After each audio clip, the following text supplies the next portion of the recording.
अगर civil engineer हो, practical knowledge चाहिए, साइट पे जाने वाले हो, जहाँ इंटरव्यू देने वाले हो, ये 5 चीजें नहीं पता होंगी तो मेरे लिए आप एक फ्रेशर ही हो, क्योंकि बेसिक चीजें हैं। एक साइट इंजीनियर को साइट पे ये काम करने ही करने हैं। सबसे पहली चीज है जो बाइंडिंग वायर बांधी जाती है, बेसिक सी चीज है, कोई ध्यान नहीं देगा, लेकिन आप अगर अच्छे साइट इंजीनियर हो आपको पता होना चाहिए। जो बाइंडिंग वायर होती है, 2 किस्म की साइट पे हम लोग यूज करते हैं आजकल। एक हो गई जीआई की, दूसरी हो गई एमएस की। जीआई की कौन सी होगी? Galvanized steel. दूसरी हो गई माइल्ड स्टील। माइल्ड स्टील की आपको कैसी दिखेगी? थोड़ी काली सी वायर जो आती है वो रहती है, वो मोस्टली हर एक साइट पे यूज की जाती है।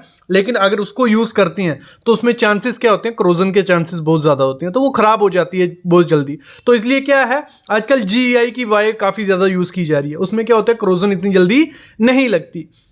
लेकिन एक दिक्कत आती है, जब हम जीआई की वायर बांधने जाते हैं उसमें लेबर टाइम ज़्यादा लगता है, क्योंकि उसको बांधने में थोड़ी दिक्कत आती है, लेकिन वो उसमें क्रोजन नहीं लगती है। अभी इसमें क्या है, आपको इंटरव्यू में पूछा जा सकता है कि जीआई की वायर यूज़ करनी चाहिए या एमएस की, तो आपको आइडिया लग गया कि एमएस की वायर बहुत अच्छे से काम हो जाता है, उससे जल्दी काम हो जाता है, लेकिन उसमें क्रोजन लग जाती है। जीआई की वायर में क्रोजन नहीं लगती, लेकिन टाइम लगता है। और साथ ही साथ याद रखना, अगर आपको कैलकुलेशन करनी हो कि आपके प्रोजेक्ट में कितनी जीआई की वायर लगने वाली है, जो एमएस की वायर लगनी, मतलब बाइंडिंग वायर कितनी लगेगी, वो 1% होता है टोटल स्टील जितना लगने वाला है। हमारा जो भी रिइंफोर्समेंट लगने वाली है उसका 1% हमारा लगता है। एग्जाम्पल लेते हैं, चलो 2 मीट्रिक टन हमारा सरिया लगने वाला है। 2 मीट्रिक टन कितना हो गया?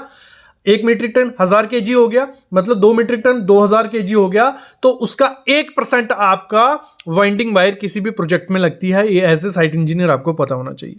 मतलब 2000 केजी का अगर 1% निकालने जाएंगे तो कुछ 20 केजी आ गया। तो 20 केजी हमें वाइंडिंग वायर लगेगी हमारे प्रोजेक्ट में। अगर 2 मीट्रिक टन सरिया यूज होने वाला है, अगर 10 या 100 मीट्रिक टन होगा तो उस हिसाब से क्वांटिटी आप निकाल सकते हो। ये क्लियर हो गया। और जब भी वाइंडिंग वायर यूज करनी है तो मिनिमम जो गॉज होता है वो 20 गॉज की आपको यूज करनी है, उससे ज्यादा गॉज की नहीं करनी है, क्योंकि जितना ज्यादा गॉज ज्यादा होगा उतनी पतली बाइंडिंग वायर हो जाती है। मतलब मैं समझाता हूं आपको, 20 गॉज कितना हो गया? अप्रोक्स 0.91 mm हो गया, मतलब 0.91 mm। अगर 22 गॉज हो जाएगा तो वो 0.67 हो जाएगा mm, कैलकुलेट कर लेना। तो जितने कम गॉज की वायर होगी उतनी वो मोटी होगी, उतनी अच्छी उसकी स्ट्रेंथ होगी। और हम कंस्ट्रक्शन साइड में आईएस कोड क्या कहता है, हमें कितनी गॉज की यूज करनी चाहिए? 16 गॉज की यूज करनी चाहिए। अगर एमएम में देखें तो कुछ 1.59 mm होती है, या 1.6 mm बोला जाता है साइड पे।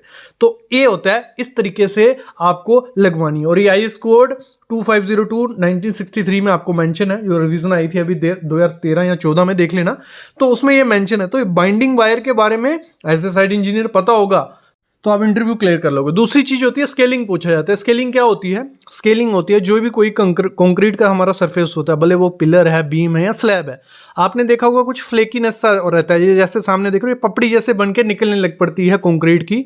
ये क्यों होता है? इस प्रोसेस को बोला जाता है स्केलिंग। इसके काफी रीजन होते हैं, मैं बताता हूँ। सबसे पहला रीजन होता है कि आप फिनिशिंग बहुत जल्दी कर रहे हो कंक्रीट की। मतलब जैसे कंक्रीट डाला, जल्दी जल्दी वाइब्रेटर मारा और फिनिशिंग कर दिया। जो हाइड्रेशन प्रोसेस है, जहाँ जो अंदर हवा रह गई है, वॉइड्स रह गए हैं, तो वो जब ऊपर आएगी तो उस कारण से भी स्केलिंग होता है। दूसरा रीजन होता है जब मौसम जो होता है, वेदर जो होता है, उसमें फ्रीजिंग और थॉइंग प्रोसेस होता है कि पानी अंदर रह जाता है कंक्रीट के, और ठंड के कारण वो जम जाता है, और जब वो पिघलता है अंदर एक गैप सा बन जाता है, उस वजह से भी ये हो सकता है। तीसरा रीजन होता है, इसमें आप क्या करते हैं, जैसे मैंने मोस्टली देखा है, जैसे कंक्रीट डाला, थोड़ा थोड़ा फिनिश हुआ तो उसके ऊपर से स्लरी डाली जाती है। स्लरी डाल के उसको फिनिश किया जाता है। जो स्लरी होती है वो तो निकलनी है, क्योंकि अंदर नीचे अभी एयर है, पानी है, वो एवेपोरेट होगा, वो पूरी लेयर निकाल देगा।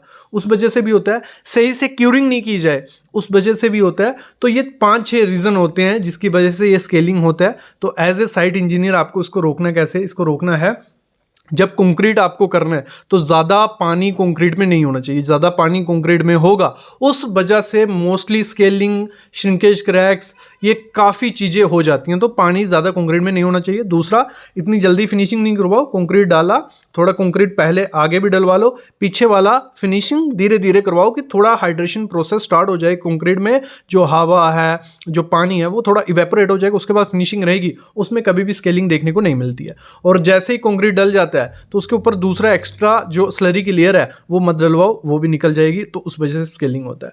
अगली चीज़ होती है साइट इंजीनियर को पता होनी चाहिए, जो फॉर्म वर्क होती है, जब हम शटरिंग करवाते हैं स्लैब की, शटरिंग किसी की भी, तो वहाँ पे जो गैप होता है शटरिंग के बीच का वो अलाउड नहीं होता है। अलाउड कितना तक होता है?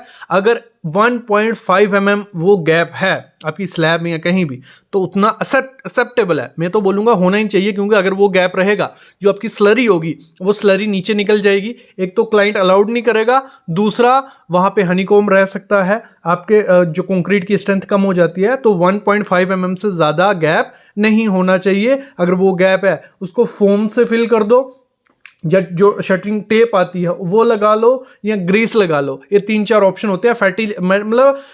फैटी चीज जो होती है वो उस चीज को बंद कर देती है। तो ये चीजें करनी है आपको एज ए साइट इंजीनियर, तभी आप अच्छे इंजीनियर बन पाओगे। अगली चीज आपको क्या करनी है, जो कंडक्ट पाइप हम स्लैब में डाली जाती है, आपको आइडिया है कितने उसका हाइट होना चाहिए, कितना वो नीचे होना चाहिए। तो कंडक्ट पाइप कभी भी 2 कंडक्ट पाइप एक साथ नहीं दौड़नी चाहिए कहीं स्लैब में।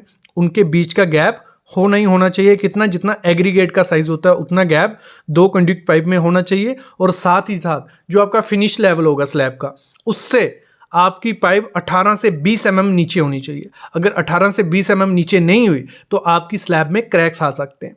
तो वो एज ए साइट इंजीनियर आपको ध्यान रखना है कि आपकी कंडक्ट पाइप कवर से, मतलब जितना आपका स्लैब का ऊपर कवर है उतनी कंडक्ट पाइप नीचे होनी चाहिए, नहीं तो क्रैक्स देखने को मिलेंगे। तो ये चीज़ें होती हैं एज ए साइट इंजीनियर जो आपको साइट पे करनी होती हैं।